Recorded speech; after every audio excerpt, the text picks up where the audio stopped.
My wedding was in 3 weeks when I overheard my mother on the phone. Yes, Sarah has always been the prettier one, she deserves him more than Emma ever could. I froze, wedding invitation samples still in my hands. The sister who'd been trying on my fiancé's sweater that morning wasn't being helpful, she was auditioning for my replacement.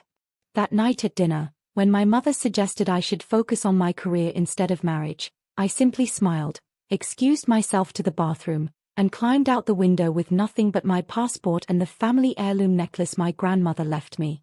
I didn't know I was about to inherit a fortune that would change everything. The irony was I'd cut my business trip short by 2 days to surprise everyone with the news of my promotion. Executive VP at 29, the youngest in company history. David had known I was up for it, of course, but I wanted to see his face when I told him I'd actually landed it. The extra money would cover the honeymoon upgrade I knew he secretly wanted but was too proud to ask for. I'd entered through the side door, hearing laughter from the kitchen. My mother's voice carried down the hallway, that particular tone she used when discussing my shortcomings with Sarah. Emma's always been career-obsessed. Honestly, I think David's starting to see it might be a problem. A husband needs attention. A pause. My feet rooted to the marble floor I'd paid for when I renovated my parents' home last year. No, I don't think she suspects anything. You know Emma, always buried in spreadsheets. She probably hasn't noticed how David lights up when you're around. Another pause. My heart hammered against my ribs, but something cold and calculating was already waking up inside me. The dinner tonight is perfect timing. We can suggest she take that international position she was considering. 3 months in Singapore would give you and David time to, well, for him to realize what he really wants. I backed away silently, wedding sample books clutched against my chest. Through the bay window, I caught sight of David's car pulling into the driveway. He wasn't supposed to be here until dinner. I slipped out the same side door and watched from behind the sculpted hedges as my sister rushed out to greet him. Sarah threw her arms around his neck, and while he glanced around nervously before returning her embrace, he didn't push her away. The kiss was brief but unmistakable. 12 years of being the responsible one flashed before my eyes. The sister who'd covered Sarah's college expenses when our parents' investment went south. The daughter who'd postponed her own graduate school to help with family finances. The woman who'd introduced David to her family, never noticing how her mother steered him toward conversations with Sarah at every holiday dinner. I didn't confront them. Instead, I drove to my empty condo, changed into a cocktail dress appropriate for the family dinner, and applied my makeup with surgical precision. In my jewelry box, my grandmother's locket, the one thing Mother had been furious about me inheriting, gleamed with quiet defiance. It should have gone to Sarah, she'd protested at the reading of the will. She was always Grandma's favorite. She'd been wrong about that too. My grandmother had seen through the family dynamics long before I had. By 7 p.m., I was seated at my parents' dining table, watching the performance unfold. David's hand lingering near Sarah's when passing the salt. My mother's pointed comments about my work schedule. My father's uncomfortable silence, complicit but less enthusiastic about the charade. "Emma, darling," my mother said, refilling her wine glass for the 3rd time. "Sarah mentioned that Singapore position might be opening up again. Wouldn't that be perfect for you? With the wedding still months away, it could be your last chance for a real adventure before settling down." The wedding was 3 weeks away, not months. I'd addressed the invitations myself last weekend. Sarah nodded eagerly. "I could help with all the wedding details while you're gone. You know how I love planning parties." David studied his plate. "It would be a great opportunity, We could make it work." I took a small sip of water and carefully placed the glass back on the exact water spot it had created on the tablecloth. "You're right," I said, my voice surprisingly steady. "Some distances really clarify what's important." I excused myself to use the bathroom, walked calmly up the stairs, and locked the door behind me. Then I opened the window, climbed out onto the covered porch roof just as I'd done as a teenager, and slipped down using the drain pipe, a route perfected during high school when my curfew conflicted with my social life. In my car, I sent 2 texts. The first to my assistant, Cancel my meetings for 2 weeks. Family emergency. And contact Victor Stone, tell him I need to discuss his offer urgently. The second text went to my grandmother's attorney. Need to access the sealed letter grandma left. Emergency. Meeting tomorrow possible. I didn't cry. Not while driving to the luxury hotel across town. Not while checking in under my middle name. Not even when notifications from David and my family began flooding my phone an hour later when they realized I wasn't coming back downstairs. The only person I answered was Victor Stone, the CEO who'd been my mentor for years and who, once upon a time, had been interested in more until my mother had deemed him unsuitable despite his success. Too self-made. Too direct. Too likely to encourage my independence. I've been hoping you'd reconsider my offer, his rich voice came through the phone. Though I'm curious about the timing. Let's just say I've had a family epiphany, I replied. But before we discuss the position, I need somewhere quiet to stay for a while. Somewhere no one would think to look for me. Victor's lake house was exactly what I needed, secluded, elegant, and completely disconnected from my family's world. By the time I arrived the following afternoon, my phone had accumulated 37 missed calls and 62 text messages. Darling, where are you? We're worried sick. My mother's perfectly crafted concern. Emma, this is childish. Call us immediately. My father's authoritative demand. Whatever you think you heard, we should talk about it. David's attempt at damage control. The most telling was from Sarah. I'm sorry you found out this way. But maybe it's for the best. I silenced notifications from all of them but didn't block them. Sun Tzu advised knowing your enemy's movements, and I intended to watch theirs from a safe distance. Victor had left the key under a potted orchid on the deck, along with a handwritten note. Take all the time you need. Fridge is stocked. Wi-Fi password is taped to the router. Call if you need anything, or when you're ready to discuss that VP position at my company instead. I smiled at his directness. 3 years ago, when Victor had suggested I leave my family's company to join his, my mother had orchestrated a dramatic intervention. He's just trying to get to your father through you, she'd insisted over Sunday brunch. Men like that, self-made with something to prove, they're using you, Emma. 2 days later, I'd been introduced to David at a charity function. The son of my father's golf buddy. Suitable. Connected. Safe. Now I stood on Victor's deck overlooking the private lake, breathing air that didn't feel filtered through my family's expectations. For the first time in weeks, my shoulders relaxed. Inside the spacious great room, I unpacked the few items I'd grabbed: laptop, 3 changes of clothes, basic toiletries, and my grandmother's locket. I ran my thumb over its intricate engravings before carefully opening the clasp. Instead of the expected family photo, a tightly folded piece of paper fell out. My grandmother's elegant handwriting covered the small square. The key to the cabin is in my old jewelry box, the one your mother thinks holds costume pieces. The deed is in your name already. Go there when you need to remember who you really are. I stared at the note, uncomprehending at first. Grandmother had owned a cabin? And apparently left it to me without anyone knowing? The jewelry box she mentioned sat on my mother's dressing table. Worthless trinkets she'd called them, not worth fighting over during inheritance discussions. My phone buzzed with yet another text, this one from a number I didn't recognize. Ms. Winters, this is Timothy Grant from Blackwell Legal. I understand you wish to access your grandmother's sealed letter. I can meet tomorrow at 10 a.m. at our downtown office if that suits you. I confirmed the appointment and then did something I'd never allowed myself before. I ordered ridiculously expensive room service, drew a bath in Victor's enormous soaking tub, and spent the evening planning my next moves instead of responding to my family's increasingly frantic messages. By morning, their tactics had evolved. Sarah posted a carefully filtered selfie captioned, "Worried about my sister. If anyone has seen Emma, please tell her her family loves her and just wants her home safe. #family first." The comment section filled with concerned friends, none of whom knew the real story. David had shared it, adding, "Please come home, Em. Whatever you think happened, we can work through this." I nearly laughed at the gaslighting attempt. Whatever you think happened.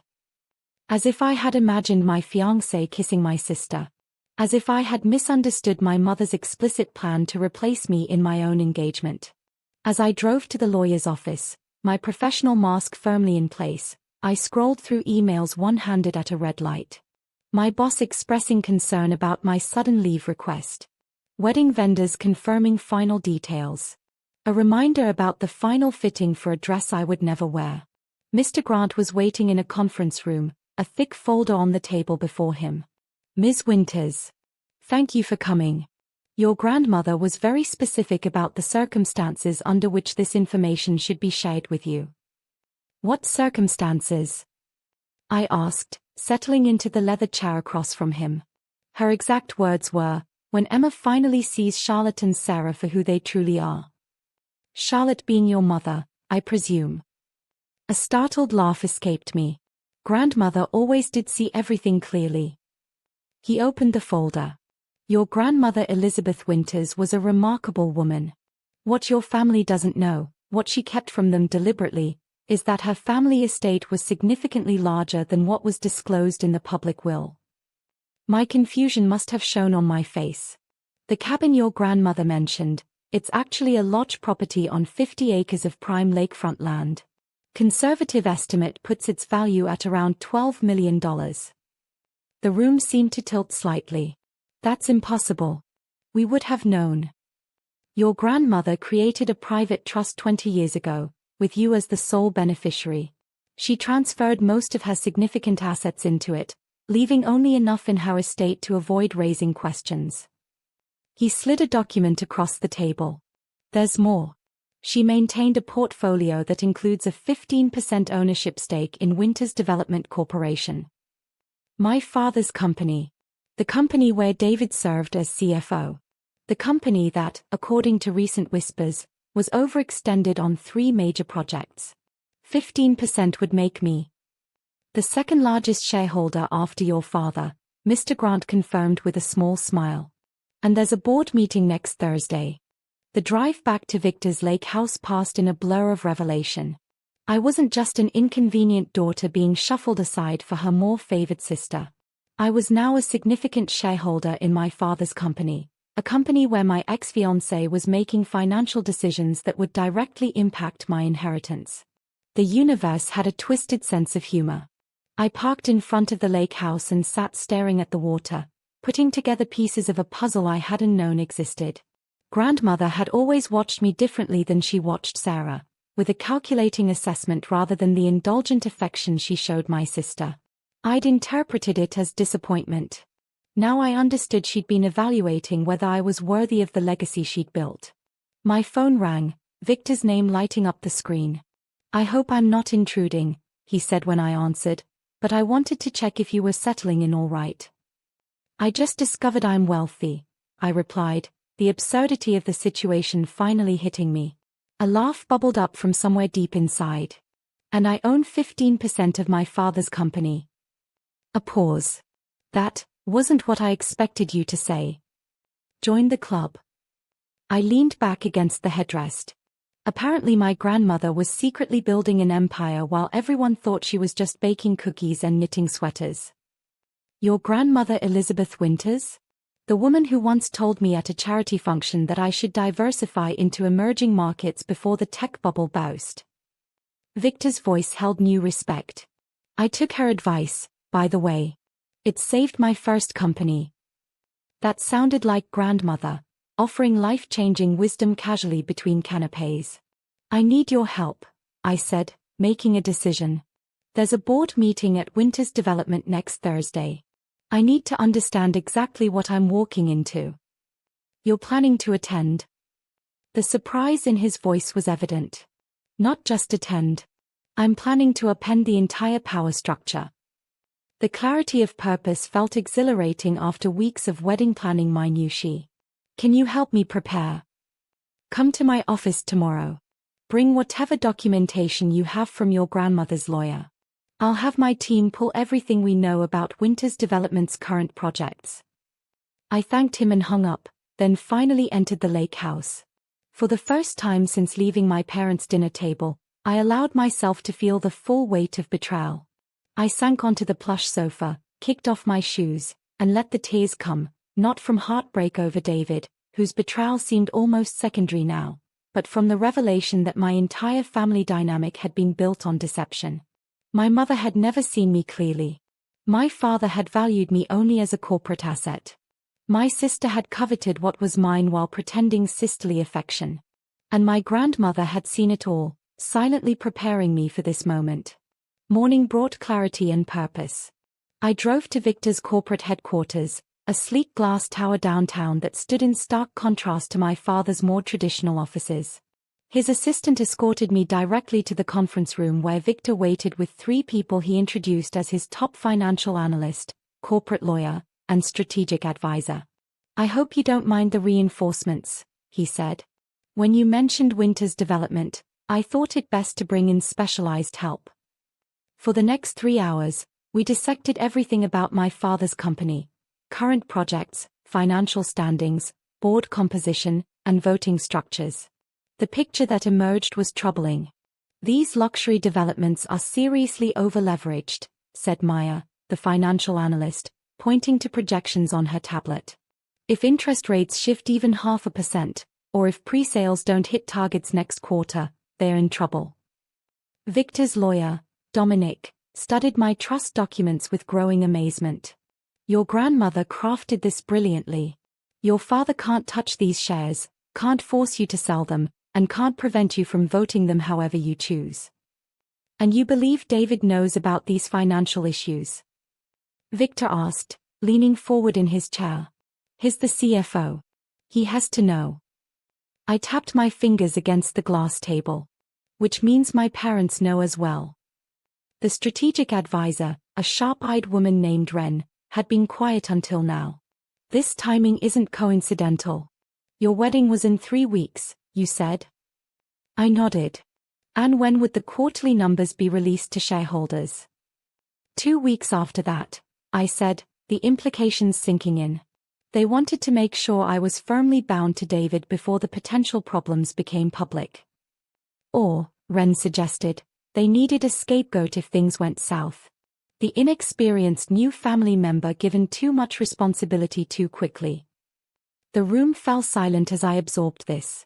My own parents had been positioning me to take the fall for financial mismanagement I had nothing to do with, all while encouraging my sister to pursue my fiancé behind my back. "There's something else you should see," Victor said, sliding a folder across the table. "We were approached about potentially investing in Winter's Development's Lakeside project last month.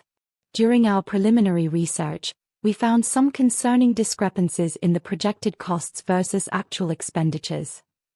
I flipped through the documents, my business degree and years of financial experience allowing me to quickly spot the issues. "These numbers don't add up.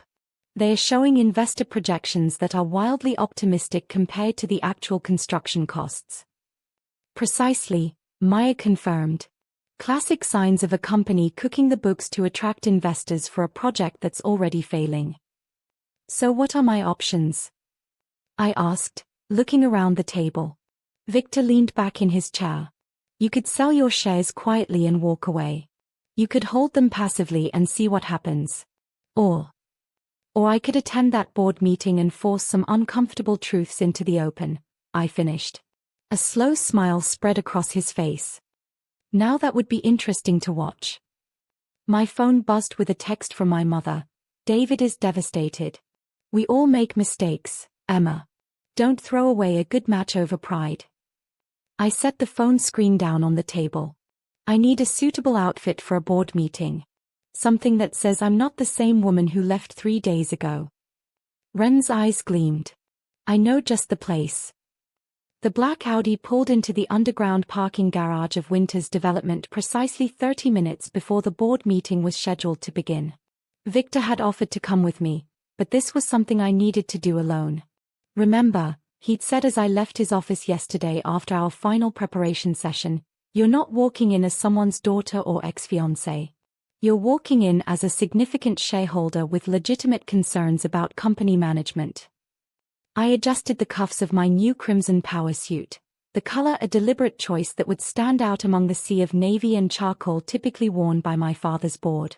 The stiletto heels added 3 inches to my height, putting me eye level with most of the men who had spent years talking over me at family functions. My grandmother's locket hung around my neck, a quiet talisman and reminder of the woman whose foresight had handed me this opportunity.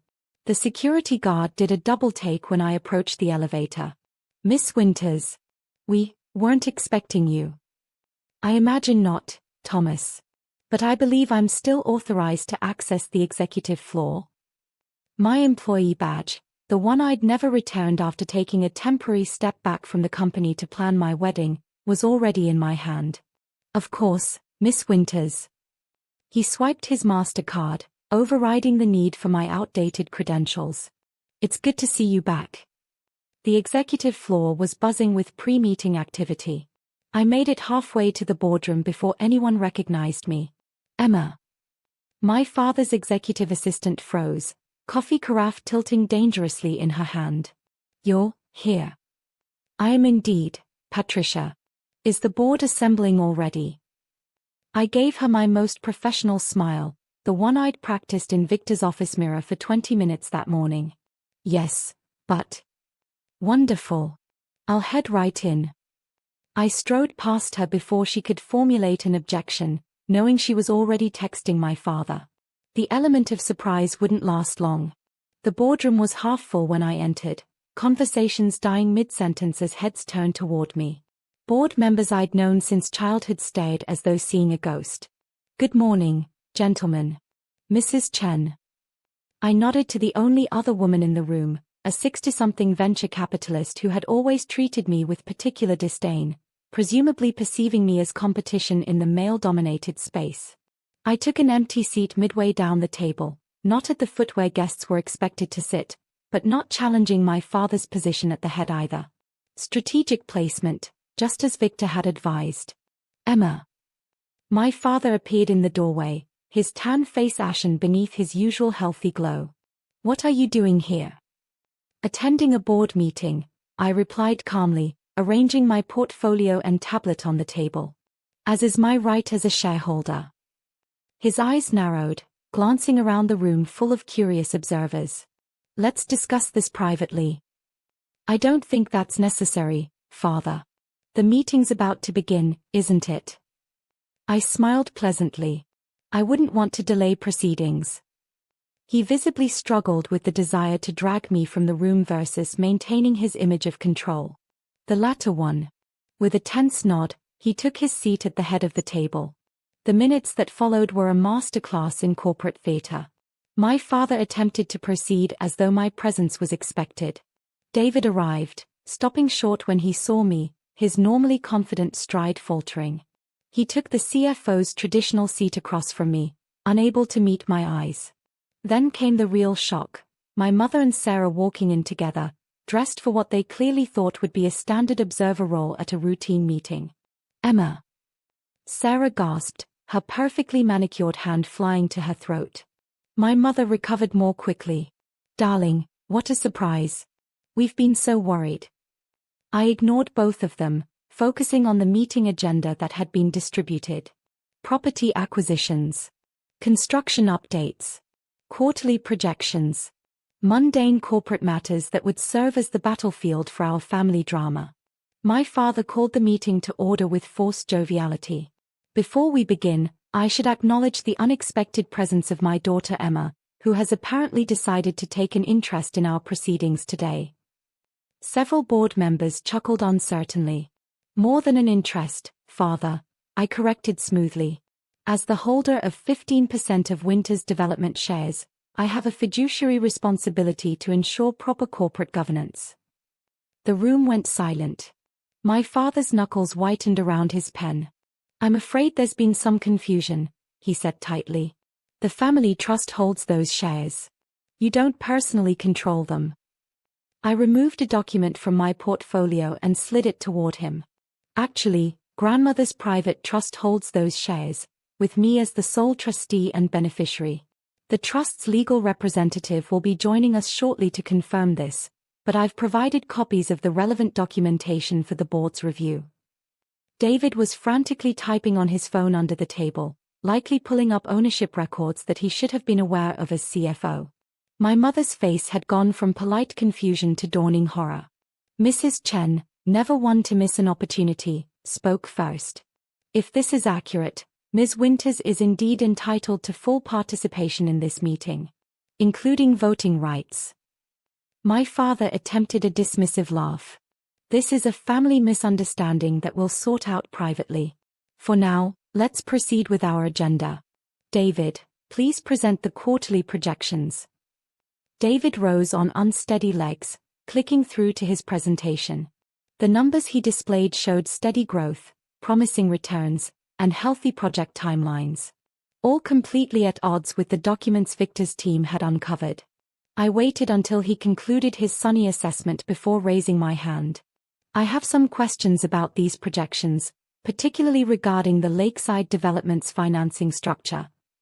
David's eyes widened fractionally. What specific questions did you have? Perhaps we could start with why the figures presented to potential investors show a 30% higher return than the internal projections? Or why construction costs are being systematically underreported to shareholders? The room erupted in murmurs. My father slammed his hand on the table. That's enough, Emma. Whatever game you're playing. This isn't a game, father, I interrupted, my voice deadly calm. It's corporate governance. And I believe we have a serious problem. The boardroom temperature seemed to drop 10 degrees. I maintained eye contact with my father while retrieving another document from my portfolio. I've taken the liberty of preparing an analysis of the Lakeside project's actual financial status, I said, sliding copies toward board members. You'll find authenticated construction invoices, actual material costs, and revised completion timelines that differ significantly from what was just presented. Mrs. Chen adjusted her glasses, scanning the document with practiced efficiency. Her eyebrows steadily climbed her forehead. Where did you obtain this information, Ms. Winters? From the project management software that Winters Development uses, I replied. My credentials were never deactivated when I took leave to plan my wedding. An oversight that proved quite illuminating. David's face had gone from flushed to ashen. These documents don't present the complete picture. Then perhaps you could explain the complete picture, I suggested. Starting with why you told investors the concrete foundation work was completed in February when permits weren't even approved until April. The boardroom door opened and Timothy Grant, my grandmother's lawyer, entered with precise timing. I'd arranged for him to arrive 20 minutes into the meeting, just as the initial shock of my presence would be wearing off. Sorry for my tardiness, he said, nodding to the room. Timothy Grant, representing the Elizabeth Winters Trust. My father's jaw tightened visibly.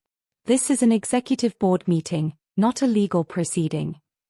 Given that my client controls 15% of voting shares, I believe my presence is appropriate, Mr. Grant replied smoothly, taking the empty seat beside me. Especially considering the serious financial discrepancies she's identified. Mrs. Chen tapped her fingernails against the table. I believe we're owed an explanation about these figures, Robert. Her use of my father's first name, rather than the formal Mr. Winters she typically employed, signaled the shifting power dynamics. My father glanced at David, who looked like he might be sick. There have been some timing issues with the Lakeside project, my father conceded. Construction delays are common. Delays are common, I agreed. Falsifying completion reports to secure additional funding is not. One of the other board members, a silver-haired banker named Harrison, adjusted his tie uncomfortably. Are you suggesting impropriety, Ms. Winters? I'm stating facts, Mr. Harrison. The interpretation is up to the board. My mother, who had been uncharacteristically silent, finally spoke. Emma, darling, I don't know where you've been or who's been filling your head with these ideas, but this vendetta isn't healthy. We're your family. The transparent attempt to undermine my credibility might have worked a week ago. Today, it felt pathetically predictable. This isn't personal, Mother, I replied, though we both knew that was only partly true. This is business. The company is overextended on 3 major developments, operating capital is dangerously low, and investors are being misled about project statuses. You've been gone for a week, Sarah interjected, her voice pitched for maximum dramatic effect. How could you possibly know all this? I didn't bother looking at her. I've spent my entire career in finance, Sarah. This analysis took me less than 2 days once I had access to the actual numbers. Numbers that you accessed without authorization. David finally found his voice, attempting to regain control. That's a breach of company protocol. You mean the company where I'm still technically employed and where I hold significant ownership? I raised an eyebrow. I don't believe reviewing corporate data as a shareholder constitutes a breach. Mr. Grant nodded in confirmation. The board member farthest from my father, a cautious man named Garfield who represented several institutional investors, leaned forward. If these discrepancies are accurate, we have a serious fiduciary issue to address. Precisely my concern, I agreed. My father, realizing he was losing control of the narrative, tried a new approach. Emma is clearly upset about some personal matters. These accusations are being made in the heat of emotion, not based on financial expertise. The condescension in his tone would have silenced me before. Now it only fueled my resolve. My personal circumstances are irrelevant to these financial facts, I said. But since you've introduced the topic, let's be transparent with the board. A week ago, I discovered my fiancé, your CFO, engaged in an inappropriate relationship with my sister, apparently with your and mother's blessing. Coincidentally, this occurred just as the company's financial difficulties were becoming impossible to hide. The room fell completely silent. David stared at the table. Sarah's mouth opened and closed without sound. My mother's carefully maintained composure cracked, her eyes darting frantically between my father and the other board members. Mrs. Chen set down her pen with a decisive click. I believe we need to address these financial concerns immediately. I move that we suspend the planned agenda and form an emergency audit committee. Seconded, said Garfield without hesitation. My father recognized the shift in the room, years of careful alliance building crumbling in minutes. This is unnecessary. If there are legitimate concerns, David and I can address them directly. With all due respect, Robert, Mrs. Chen interrupted, if these allegations have merit, neither you nor Mr. Collins should be involved in the investigation. Mr. Grant cleared his throat softly. My client has an alternative proposal that might address these concerns while minimizing market disruption. All eyes turned to me. Winter's development has a solid foundation and strong project portfolio, I began. The current cash flow issues appear to stem from mismanagement rather than fundamental business problems. I've secured a potential strategic investment from Stone Innovations that would stabilize operations while an independent audit is conducted. My father's eyes widened. Victor Stone? You've been talking to Victor Stone. Mr. Stone sees value in our core business, I confirmed. He's prepared to provide bridge financing and operational expertise, contingent on management changes and full financial transparency. This is outrageous, my father sputtered. A corporate raid orchestrated by my own daughter. Not a raid, I corrected calmly. A rescue. And a chance for Winter's development to restore its reputation before these issues become public. Mrs. Chen studied me with new respect. I'd like to see the terms of this proposed investment. I handed her another folder. The preliminary framework is outlined here. Mr. Stone is prepared to meet with the board this afternoon to discuss details. As the folder circulated, I caught my mother's gaze.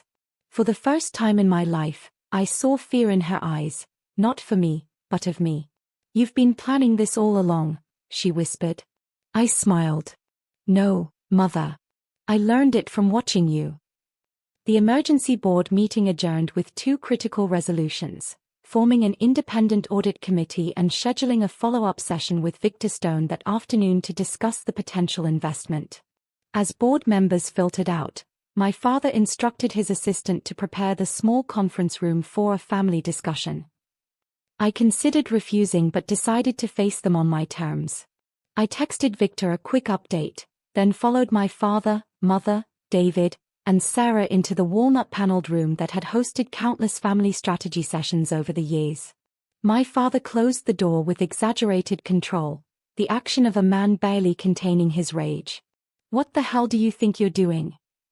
"Protecting my inheritance," I replied calmly. "And apparently saving the family company in the process." "By humiliating us in front of the entire board," my mother hissed. "By bringing in Victor Stone, of all people." I leaned against the conference table, arms crossed. "You mean the respected CEO whose investment could prevent bankruptcy? That Victor Stone? He's using you to get to the company," my father said, echoing the same tired argument they'd used years ago. "He's always wanted control of our downtown properties. Actually, he's valuing the company at significantly above market rate," I replied. "Which is more than you deserve, given the financial mismanagement." David stepped forward, his corporate mask cracking to reveal the desperation beneath. "Emma, please. I know I made a terrible mistake, but this vendetta could destroy everything your family has built." "My family?" I laughed. "Suddenly it's my family when you need loyalty? That's not how you and Sarah framed it last week." Sarah flinched. "It wasn't like that, Emma. David and it just happened." "6 months ago, according to your text messages," I corrected, watching her eyes widen at the revelation I'd seen their exchanges. "While I was planning our wedding." My mother moved beside Sarah, protective arm around her shoulders. "Your sister has always been more sensitive, more emotional. She and David connect on a deeper level that you were too busy to nurture."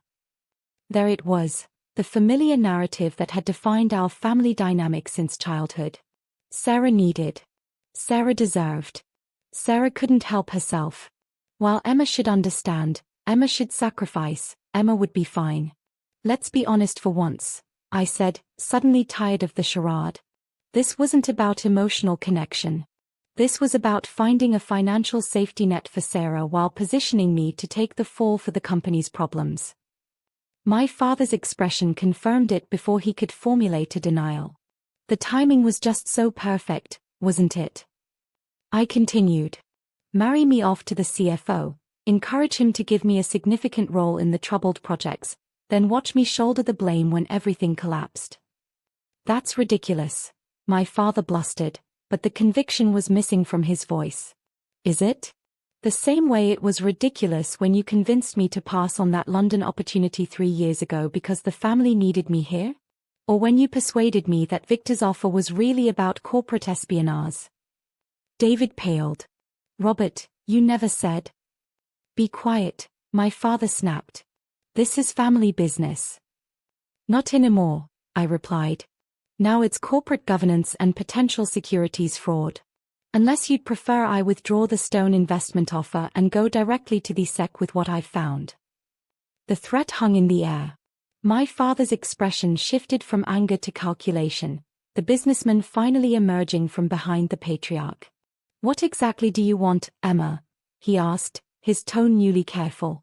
"Full financial transparency. Your resignation as CEO, with a transition to chairman emeritus. David's immediate removal from all financial roles." I stated the terms calmly, having rehearsed them with Victor's legal team. "You're destroying this family," my mother said, tears forming, her ultimate manipulation tactic. "No, mother. You did that when you decided Sarah's happiness was worth my dignity." Sarah stepped away from our mother's embrace, arms wrapped around herself. "I didn't know," she said quietly.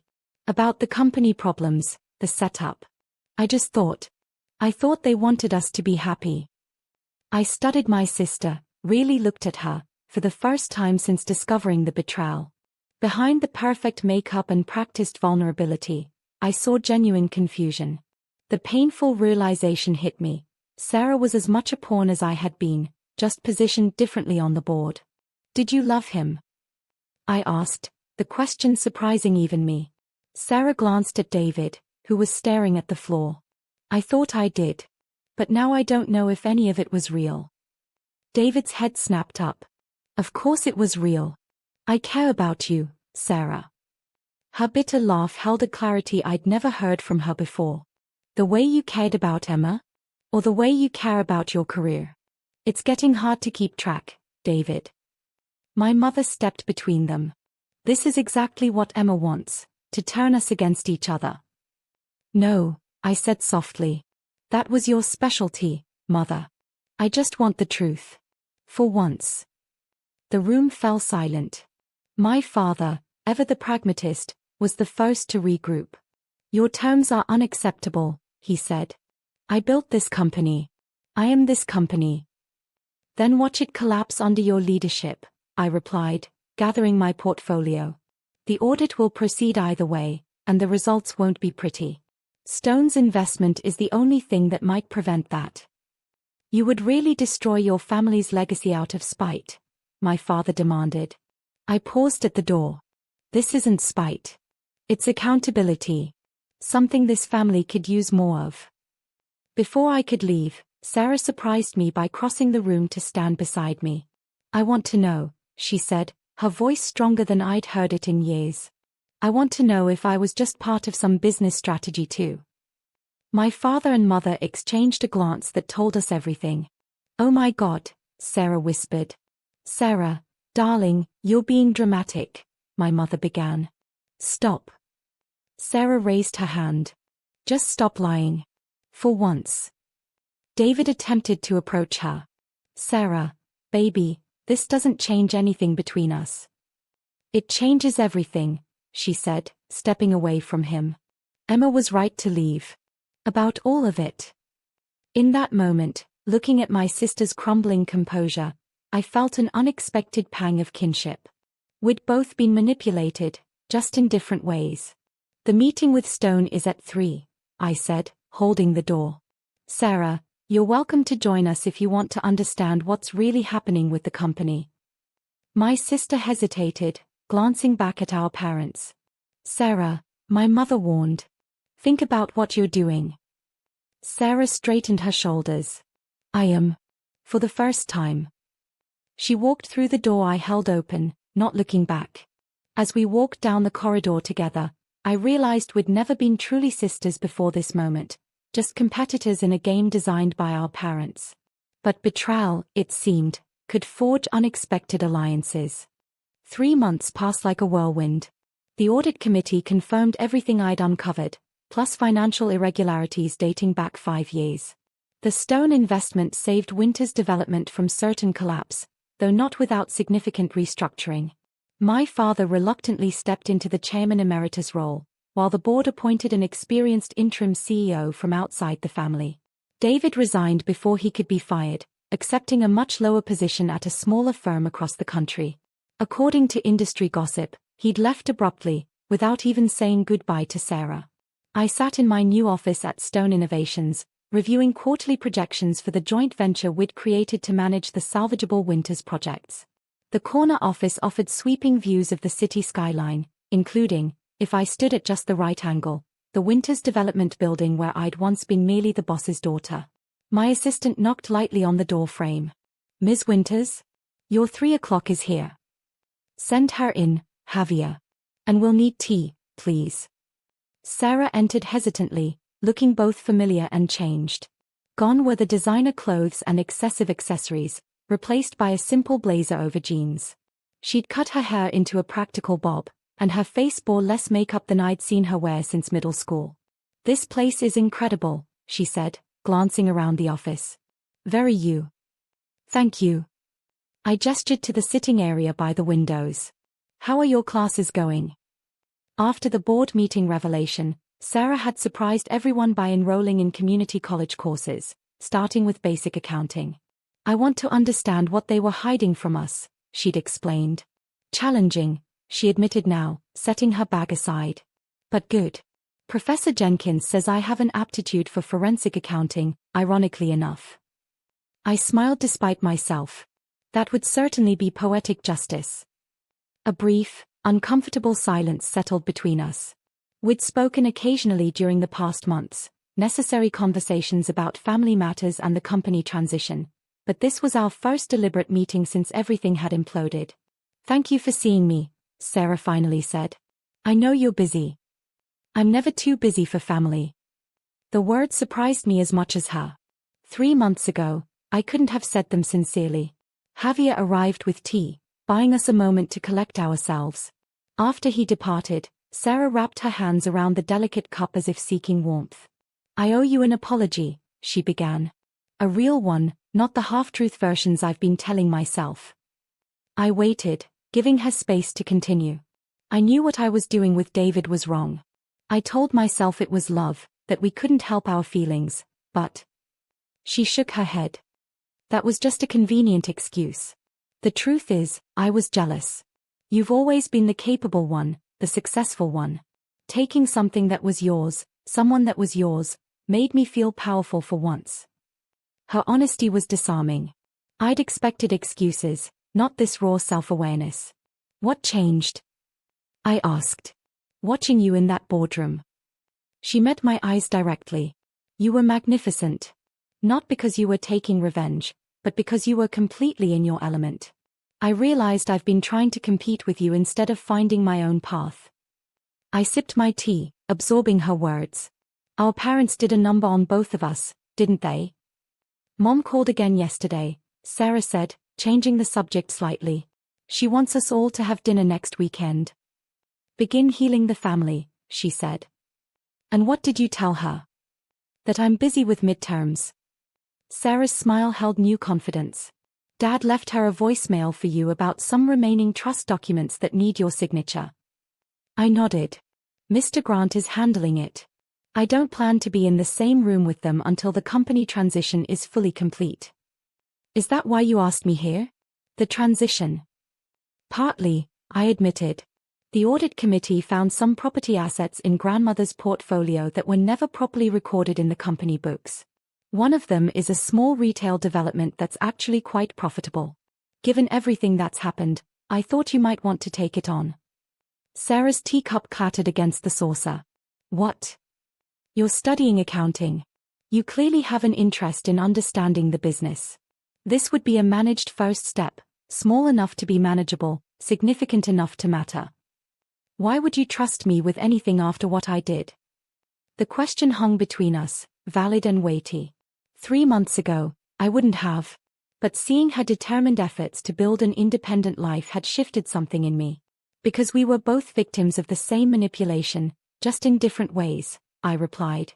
"And because grandmother would have wanted us to break the cycle." Sarah's eyes glistened. "I don't deserve a second chance." "Probably not," I agreed with unexpected lightness. "But I'm offering one anyway." A knock at the door interrupted us. Victor appeared, stopping short when he noticed Sarah. "Sorry to interrupt.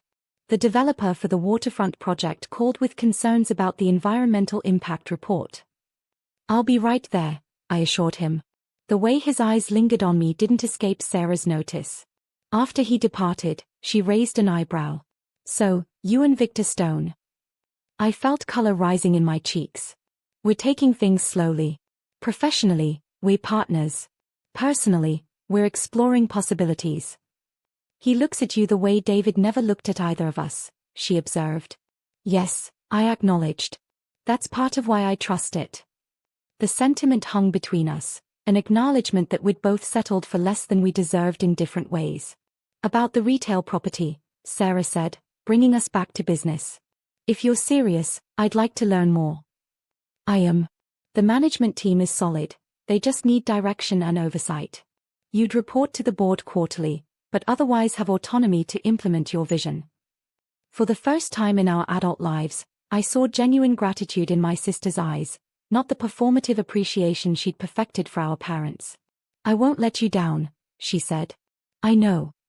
I stood, signaling our meeting was concluding. "We're having dinner at Victor's place tonight. Just a few colleagues. You're welcome to join us if you'd like." The invitation surprised both of us. Sarah hesitated, then nodded. "I'd like that. Thank you." As she gathered her things to leave, she paused at the door. "Emma? I've wondered something since that day at the board meeting." "How did you know?" "About the company finances, the projections, all of it." I smiled. I paid attention. I always paid attention, to the business, to the family dynamics, to everything they thought I was too busy to notice. Well, she said quietly, I'm paying attention now too. As she left, Victor reappeared in the doorway. Everything okay? I looked out at the city skyline, feeling the weight of the past 3 months, and the lightness of moving beyond them. Better than okay, I replied. I think we're finally becoming the sisters we were meant to be. 1 year to the day after I climbed out of my parents' bathroom window, I stood in the grand ballroom of the Anderson Hotel, surveying the annual business leadership gala that had once been my mother's pride and joy. This year, Stone Winters Foundation was the primary sponsor, and I'd taken personal charge of the event planning. Quite a turnout, Victor commented, appearing at my side with 2 champagne flutes. The governor just arrived. I accepted the glass, allowing my fingers to brush against his. Thank you for backing this. I know charity galas aren't usually your style. Supporting education for young women in business is exactly my style, he corrected. Especially when it means watching you transform the very event your mother once used to showcase her social status. The irony wasn't lost on me. For decades, my mother had chaired this gala, using it to cement the Winters family position in society while simultaneously dismissing my business acumen as excessive ambition unbecoming in a daughter. Now, under my direction, the event had been reimagined as a scholarship fundraiser for young women pursuing finance and business degrees, complete with mentorship opportunities at both Stone Innovations and the restructured Winters Development. Ms. Winters, the scholarship recipients are ready for the pre-presentation photos whenever you are, my event coordinator informed me. I nodded. 5 minutes. As she hurried away, I caught sight of my grandmother's locket in a mirror across the room, the gleaming gold standing out against my midnight blue gown. I touched it reflexively, a habit I'd developed over the past year. She would be proud, Victor said softly, following my gaze.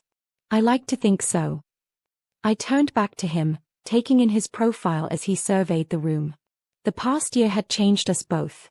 The cautious professional partnership had deepened into something I'd never experienced, a relationship built on mutual respect, genuine admiration, and eventually, love. The platinum band on my left hand caught the light, not an engagement ring, but a promise ring Victor had given me 3 months ago. No deadlines, no expectations, he'd said. Just a promise that when you're ready, I'll be here. After David's betrayal, it was exactly what I needed, freedom paired with commitment, autonomy with connection. Your parents just arrived, Victor noted, his tone carefully neutral. I followed his gaze to see my father and mother entering the ballroom. They'd aged visibly in the past year, my father's hair now completely silver, my mother's face showing lines her expensive creams had previously kept at bay. They spotted me immediately but hesitated, uncertain of their welcome. Our relationship remained complicated. After the company restructuring, we'd established a carefully cordial professional dynamic. Personal reconciliation was progressing more slowly, with monthly family dinners that remained awkward but had evolved from icy to merely cool. I should greet them, I said, finishing my champagne. Duty calls. Victor squeezed my hand. I'll check on the presentation setup. As I crossed the ballroom, heads turned and conversations paused. My transformation from Robert Winters' daughter to Emma Winters, CEO of Stone Winters Ventures, had become something of a business world legend over the past year, especially after the profile in Business Quarterly titled, "The Heiress Who Saved Her Family Legacy from Itself." Mother, father, I greeted them with professional warmth. I'm glad you could make it. The governor insisted. My father replied, though we both knew it was the other way around. His diminished standing in the business community was a wound to his pride that hadn't yet healed. Lovely event, darling, my mother offered, glancing around with expert assessment. Though the floral arrangements are a bit modern for this venue. Some things never changed. I merely smiled. The scholarship recipients chose the decor. They're quite talented. My father cleared his throat. The quarterly report shows promising progress on the Riverside development. Your team has done well. It was as close to a direct compliment as he could manage, acknowledging the success of the project he'd once predicted would fail under the new management structure. Thank you. Sarah's retail property is also exceeding projections, as you may have noticed. My mother's expression tightened at the mention of my sister. Sarah's transformation had been harder for her to accept than mine, perhaps because Sarah had been her most devoted disciple before the revelation of our parents' manipulation. Is she here? My mother asked, trying to sound casual. She'll be presenting one of the scholarships later, I confirmed. She's grown quite passionate about mentoring young women in finance. Before my mother could respond, my event coordinator appeared at my elbow. Sorry to interrupt, but the presentation needs to begin in 2 minutes. I nodded. If you'll excuse me, duty calls. Your table is near the front, Javier can show you. As I walked toward the stage, I caught sight of Sarah entering from a side door, looking confident in a tailored pantsuit. She'd found her style this past year, both professionally and personally. The retail property management had evolved into a genuine talent for commercial real estate, and she'd recently been appointed to the board of a women's business alliance.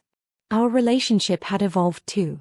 Not best friends, perhaps, but genuine sisters at last, supporting each other's strengths rather than competing for scraps of parental approval. Ready for this? She asked as we met backstage. Born ready, I replied, our new shade catchphrase. The lights dimmed, and I stepped onto the stage to applause. Standing at the podium, I surveyed the gathered crowd, business leaders, politicians, influencers, and most importantly, the 20 young women who would receive scholarships tonight. 1 year ago, I found myself at a crossroads. My carefully planned future had imploded, and I was faced with a choice: continue down a path others had chosen for me, or forge my own way forward. The room fell silent, aware of the public version of my story but hungry for the personal insights I rarely shared. I chose to walk away from expectations that were never my own. What seemed like an ending became the beginning of something far more valuable: authenticity. My eyes found Victor in the crowd, his steady presence a grounding force. Tonight isn't about my journey. It's about creating opportunities for these remarkable young women to chart their own paths in business and finance, fields where their voices and perspectives are desperately needed. As I introduced the scholarship recipients, I caught my mother dabbing at her eyes. Whether from genuine emotion or calculated performance was impossible to tell. My father sat stiffly beside her, pride and resentment battling across his features. After the ceremony, as guests mingled and networked, I found myself momentarily alone on the balcony overlooking the city lights. The cool evening air was a welcome respite from the crowded ballroom. Quite a view, came a familiar voice. I turned to find Sarah joining me, 2 glasses of champagne in hand. She passed one to me and clinked her glass against mine. To not being replaceable, she offered as a toast. I smiled. To becoming irreplaceable on our own terms. We sipped in companionable silence, the year's journey settling between us like a bridge rather than the chasm it had once been. Mother cornered me about the holiday planning, Sarah said eventually. Apparently we're all expected at the lake house for Christmas, including Victor. Are we now? I raised an eyebrow. And what did you tell her? That we'd discuss it as a family, meaning you and me, and get back to her. She grinned. I think she nearly swallowed her pearls. I laughed, the sound carrying across the night air. Progress.